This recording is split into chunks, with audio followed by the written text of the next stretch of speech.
There are a lot of people online shouting at each other with a lot of different opinions. I spent a lot of time learning about lux, which was a waste of time. I spent a lot of time learning about watts, which was a waste of time.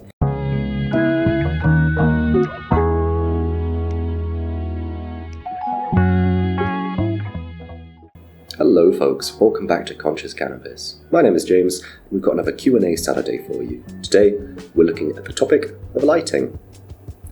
I remember when I first got into the hobby being very confused by lighting. There are a lot of people online shouting at each other with a lot of different opinions. I spent a lot of time learning about lux, which was a waste of time. I spent a lot of time learning about watts, which was a waste of time. Brought a ridiculous blurple light off of Amazon, which grew nothing, and eventually gravitated back to one of the mainstream lighting brands, and struggled on from there. However, I'd like to save you some time and teach you how to measure your lighting intensity, and what kind of correct ranges you would be looking for under ideal circumstances. Alright, before we get going, a quick peep at the agenda today. We are going to take a look at the lighting basics, why do they matter, spend a bit of time defining our terms as well as the overall scope of this video. We're going to show you how to measure, what kind of equipment you need, a quick practical guide on how to actually get in there and get it done. We're going to send you away with some further reading in case that you want a slightly more scientific view on the whole topic, and of course we'll end with a little final word about our findings and we'll save it for the end, shall we? Cool, so lighting, what is it? Why does it matter? For the sake of this video, let's break it down very simply and just say that lighting is a variable. It's one of the variables that we need to give our plants in order to make them grow, and if they don't get enough of it, if they get wrong type, or if they get too much, they're going to be very unhappy and your grow is going to go very wrong. So, like all of our variables, we want to get it as good as we can in terms of our ranges.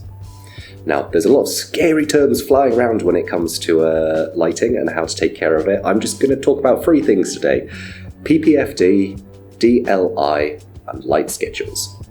So PPFD, in layman's terms, you can think of as the power of the light at any particular time. You measure it using a diffuser and some kind of device to see what's coming through the diffuser, and it's as it sounds. The intensity of the light is coming through at any particular time. DLI, on the other hand, is a measure of light intensity over time. So essentially, there's a formula that you plug your PPFD into, and it gives you your overall DLI. The only additional bit of information you need to calculate your DLI after you've taken your PPFD is the amount of light the plants are getting on the daily, which brings us to light schedules. Light schedules, typically for autoflowers, lights on for 18 hours, off for 6 hours, on for 20 hours, off for 4 hours, on for 24 hours, who knows. These are different light schedules. They will affect how much light your plant gets over the course of one day, over one period or cycle of light, and that will be your DLI, the total number over the course of a period of time, based on how long your light is on for. And your PPFD, how strong is it at the moment? Nice. With those terms defined, let's take a quick chat about the scope of the video, because if you've not noticed already, we are talking about indoor grows. I am generally growing autoflowers, although the further reading will also include material for photos, but just so we don't get into a misunderstanding with each other, because I'm telling you things that are wrong based on your circumstances. Alright, nice. If you want to learn how much PPFD or DLI is in your tent hitting your plants at any particular time, I'm going to need you to go to the App Store and download the Photone app. They are fantastic, we'll put links in the description, their documentation is brilliant, and honestly, the results aren't bad compared to an actual light meter, which will cost you a fair bit of cash. This is a really good alternative. Now, with the Photone app, it's going to use your camera to measure how much light is coming in.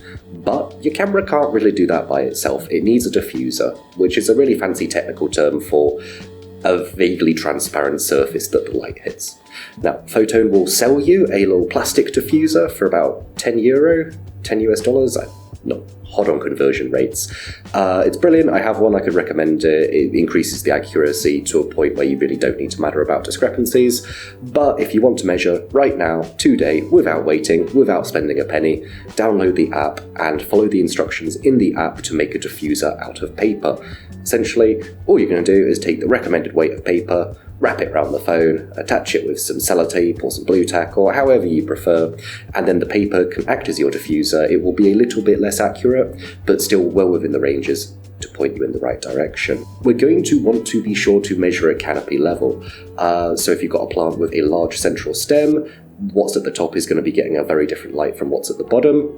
We keep this in mind. If you've done some training, hopefully your canopy is nice and flat, but take readings from different places on the plant, average them out, otherwise it's not going to give you good data, it's going to be too noisy. We don't like that. In terms of the app, it's extremely straightforward and there are instructions provided inside. Essentially, we're holding the camera underneath and taking a measure of either our PPFD or our DLI. Inside of the Photone app itself, you can configure what kind of light you're using and what your lighting schedule is like to make sure that its calculations for your DLI are correct. When it comes to the guidelines for where you want to be, my suggestion is to work with the documentation provided directly by Photone. I've had great success with it. I think it is likely on the cautious side, but if you are not sure where to be or what best practice to follow, I can certainly say that I've had solid practical success by keeping it roughly in the ranges on a week-by-week basis as to what's recommended here. Obviously, if you're doing some cool stuff, like pumping CO2 into your tent, then you can get more photosynthesis, you can crank those lights up a little bit more, get away with making things a little bit hotter. If you are doing that, you're not watching this video because you clearly already know exactly what you're up to. Alright, nice. In terms of further reading, there's some great documentation on the website from the provider of this app. You'll find out the description of the video.